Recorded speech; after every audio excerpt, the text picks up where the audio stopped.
رنگ تو کالا تھا لیکن سونا دل تھا بلال حبشی کا۔ ابو لہب کا چہرہ تو چمکتا تھا، اسی لیے اس کو ابو لہب کہا گیا، انگارے کی طرح چمکتا ہوا چہرہ، لیکن اس کا دل کالا تھا۔ تو وہاں چہرے نہیں دیکھے جاتے، وہاں دل دیکھے جاتے۔ الا من اتى اللہ بقلب سلیم، وہاں دیکھا جاتا ہے قلب سلیم کے ساتھ کون آیا۔ دل کی ستھرائی، دل کی عفت، دل کی پاکیزگی۔ شیشے اتے کٹا جمیا کندا چاڑی جاندے، شیشے اتے کٹا جمیا کندا چاڑی جاندے، جلداں نو اے سانپ کے رکھن ورکے پھاڑی جاندے، جلداں نو اے سانپ کے رکھ دے ورکے پھاڑی جاندے۔ تو اصل تو یہ صاف ہونا چاہیے، یہ ستھرا ہونا چاہیے۔ میرے اور آپ کے آقا و مولا حضور ختم المرتبت صلی اللہ علیہ وآلہ وسلم، ہمارے ماں باپ ان پہ قربان، کثرت کے ساتھ ایک دعا مانگتے تھے، یا مقلب القلوب ثبت قلبی علی دینک، اے دلوں کو پھیرنے والے میرے دل کو اپنے دین پہ ثابت رکھنا۔ ام المومنین رضی اللہ تعالیٰ عنہ فرماتی ہیں کہ میں نے حضور علیہ السلام سے پوچھا کہ حضور اسلام لانے کے بعد بھی اس کی ضرورت ہے کہ یہ اللہ کی بارگاہ میں عرض کرے؟ تو آقا کریم نے ارشاد فرمایا کہ دل رحمان کی 2 انگلیوں کے درمیان ہے، وہ جس طرف چاہے پلٹ دے، بے نیاز ہے، تو اس لیے ہر وقت اس سے مانگنا چاہیے اللہ میرا دل سلامت رہے، دین پر قائم رہے۔ ورنہ ہم دیکھتے ہیں کتنے لوگ ہیں بظاہر اچھے ہوتے ہیں لیکن انجام بخیر نہیں ہوتا۔ انما الاعمال بالخواتیم، اعمال کا دار و مدار حسن خاتمہ پہ ہے۔ خاتمہ کیسا ہوتا ہے؟ حضرت سہل بن سعد الساعدی رضی اللہ تعالیٰ عنہ فرماتے ہیں کہ ایک غزوہ میں ایک مالدار شخص بڑی بے جگری سے لڑ رہا تھا، اس جرت سے لڑ رہا تھا کہ ہمارے دل میں آیا کہ کیا بات ہے۔ آقا کریم علیہ السلام نے دیکھا تو فرمایا جس نے اہل جہنم میں سے کسی کو دیکھنا ہوتے سے دیکھ لیا۔ بڑی حیرت ہوئی۔ ایک صحابی کہتے ہیں میں اس کے پیچھے ہو گیا کہ حضور علیہ السلام نے جو فرمایا ہے کوئی وجہ ہوگی تو میں دیکھوں ماجرا کیا ہے۔ تو کہتے ہیں جب وہ لڑتے لڑتے زخمی ہو گیا تو اس نے اپنی ہی تلوار کو اپنے سینے میں یوں رکھ کر کے اپنا وزن اس اوپر ڈال دیا اور 2 کندھوں کے درمیان سے تلوار ادھر نکل گئی اور یوں خودکشی کر لی۔ تو کہا کہ بندہ ساری زندگی نیکیاں کرتا ہے، لکھا ہوا غالب آ جاتا ہے اور پھر آخر اچھا نہیں اس کا رہتا۔ اور کتنے ایسے لوگ ہیں کہ جن کا ماضی بہت بھیانک اور برا تھا لیکن آخر ٹھیک ہو جاتا ہے۔ تو اس لیے ہمیشہ اللہ سے انجام بخیر کی دعا مانگو۔ یا مقلب القلوب ثبت قلبی علی دینک، اے دلوں کو پھیرنے والے ہمارے دلوں کو دین پہ ثابت رکھنا، کہیں ایسا نہ ہو کہ ہمارا انجام ٹھیک نہ ہو، انجام ہمارا ٹھیک ہونا چاہیے۔ حضرت ابی ملیکہ رضی اللہ تعالی عنہ فرماتے میں 30 اصحاب رسول سے ملاقات کی ہے، میں نے سب کو فکر مند پایا ہے انجام ٹھیک ہو جائے۔ جنہوں نے اپنی آنکھوں سے حضور کو دیکھا وہ بھی ڈر رہے ہمارا انجام ٹھیک ہو جائے۔ رنگا رنگ سہیلیاں پرن کڑے پر پریا اس دا جانیے جس دا توڑ چڑھے۔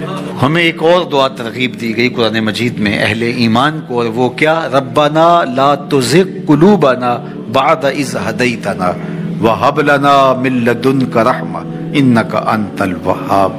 اے اللہ ہمارے دلوں کو سیدھا کر دینے کے بعد دوبارہ ٹیڑھا نہ کرنا۔ یہ دل سیدھے ہیں تو سیدھے ہی رہیں، یہ کبھی دوبارہ ٹیڑھے نہ ہوں۔ یہ نرم ہیں تو نرم ہی رہے، کہیں پتھر نہ ہو جائے۔ ایمان کے نور سے جگمگا رہے ہیں اللہ، یہ جگمگاتے ہی رہیں، کہیں دوبارہ ان میں ظلمتیں نہ آ جائیں۔ لا تزغ قلوبنا بعد اذ ہدیتنا، ہمارے دلوں کو سیدھا کر دینے کے بعد دوبارہ ٹیڑھا نہ کر دینا۔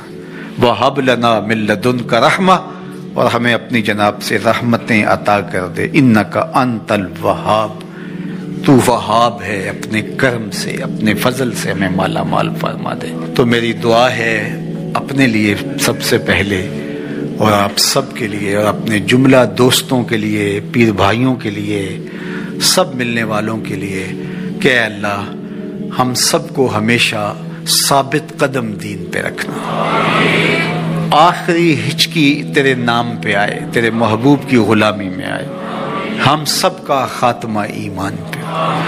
ایک ایک کر کے دوست ہم سے جدا ہو رہے ہیں، ہم بھی اس دنیا پہ مستقل رہنے والے نہیں ہیں، کوچ کر جانے والے ہیں۔ آقا کریم علیہ السلام کی خدمت میں ایک صاحب حاضر ہوئے اور انہوں نے اپنے امام کی شکایت پیش کی جو لمبی نماز پڑھاتا تھا۔ انہوں نے کہا حضور اگر یہ سلسلہ جاری رہا تو میں جماعت سے نماز نہیں پڑھ پاؤں گا۔ تو آقا کریم علیہ السلام سخت غصے میں آئے، آپ نے ارشاد فرمایا انکم منفرون یعنی الجماعات والامور الاسلامیہ، فرمایا تم لوگوں کو متنفر کر رہے ہو، جماعت سے اور امور دینیہ سے، امور اسلامیہ سے متنفر کر رہے ہو۔ حالانکہ اگر کوئی شخص نماز میں قرات لمبی کرتا ہے تو وہ یہ جو عمل کر رہا ہے اللہ کی رضا جوئی کے لیے کر رہا ہے۔ نماز کے اندر قرات ہے، اللہ کا قرآن ہے، قرآن پڑھنا افضل ہے اور نماز میں پڑھنا اور افضل ہے۔ تو جو افضل ترین عبادت ہے اس کو بھی طول نہیں دے سکتے آپ، تو پھر میں اپنی گفتگو کو کیوں طول دے سکوں کہ جس سے لوگ اذیت میں مبتلا ہوں۔ کسی کو نصیحت کرتے ہوئے، کسی کو تلقین کرتے ہوئے حد سے تجاوز نہیں کرنا چاہیے۔ نفلی عبادت کے لیے آپ واجب کی عبادت جتنا زور نہیں دے سکتے، جو واجبات ہیں ان کا زور فرض کے برابر نہیں ہو سکتا۔ تو دین کی حکمت یہ ہے کہ آسانی سے لوگوں تک دین پہنچایا جائے۔ ہاں جہاں دین نے ہمیں سختی کرنے کی تلقین کی ہے وہ ایک الگ امر ہے، اور جہاں نہیں کی تو ہمیں کوئی اختیار نہیں ہے۔ تو بعض اوقات ہم ان امور پہ اتنا زور دے دیتے ہیں جن کی شریعت میں تاکید نہیں ہوتی، اور ان امور پہ ہم بعض اوقات زور نہیں دیتے جن میں شریعت میں زور ہوتا ہے۔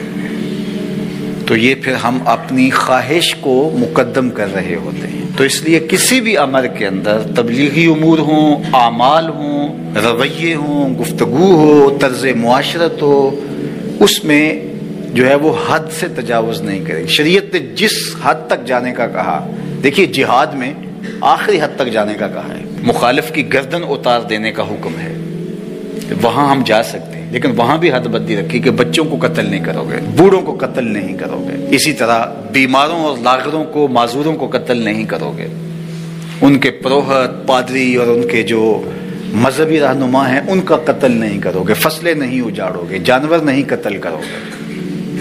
وہاں بھی آداب دیے، کہتے جنگ اور محبت میں کوئی ضابطے نہیں ہوتے، اسلام نے یہاں بھی ضابطے دیے۔ آقا کریم صحابہ کو جنگوں پر روانہ کرتے ہوئے وصیت کیا کرتے تھے، پھر تمہارا بدترین دشمن ہی کیوں نہ ہو اور اس نے تمہارے لشکر کو نقصان بھی پہنچایا ہو، تمہارے بہت سارے لوگ شہید بھی کیے ہو، اور کتنا غصہ ہے اس کے اوپر، کہا ضرور قتل کرنا لیکن کسی کی شکل نہ بگاڑنا، یہ شکل تمہارے رب نے بنائی ہے، رب کی بنائی ہوئی شکل کو تم مسخ نہیں کر سکتے، جتنا بھی بدترین دشمن تمہارا کیوں نہ ہو، اگرچہ بھاولا کتا ہی کیوں نہ ہو، کئیوں کی جان لے چکا اور جدھر سے گزرتا ہے کاٹتا چلا جاتا ہے، اب لازم ہو گیا کہ اس کتے کو مار دیا جائے، تو اس کے پیچھے لٹھ لے کے دوڑے، بندوق لے کے دوڑے، خنجر لے کے دوڑے، اس کو مارنے لگے، پھر آواز آئی رحمت عالم صلی اللہ علیہ وآلہ وسلم کی، اس کتے کو مارنے لگے ہو، تمہیں غصہ بھی بڑا ہے، کتنی لاشیں پڑی ہوئی ہیں، لیکن میری آواز سنو، ایاکم والمثلہ ولو بالکلب العقور، اس کی شکل نہیں بگاڑنی، اگرچہ بھاولا کتا ہے لیکن اس کی شکل رب نے بنائی ہے۔